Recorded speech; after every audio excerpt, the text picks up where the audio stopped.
48,000 kilometers of high-speed rail. That is more than the circumference of the entire Earth. Every single inch of it built in just 15 years. Now ask yourself the hard question. Why?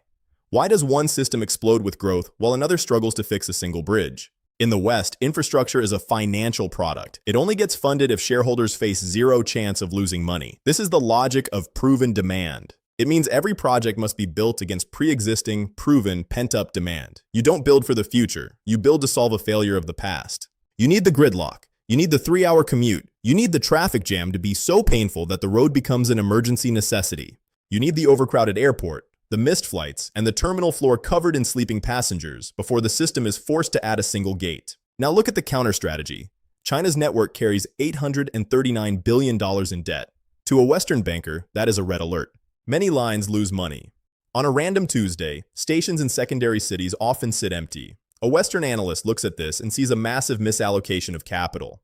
But here's the catch. That analyst isn't making a conscious choice to be short-sighted. They are thinking inside a specific cage. They apply a 4-year planning horizon, not because it's right, but because it's the length of a US presidential term. It's the cycle of the next election.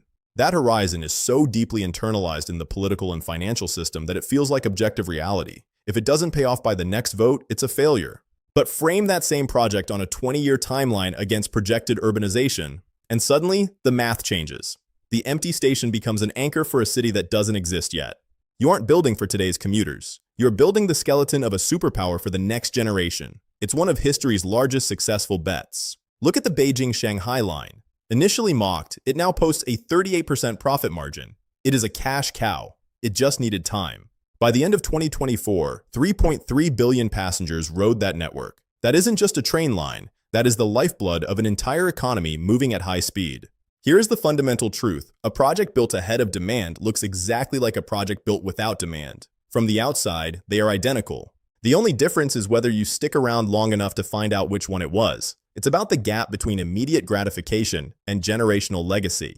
Building the future requires a worldview that allows for patience. The question is, does yours?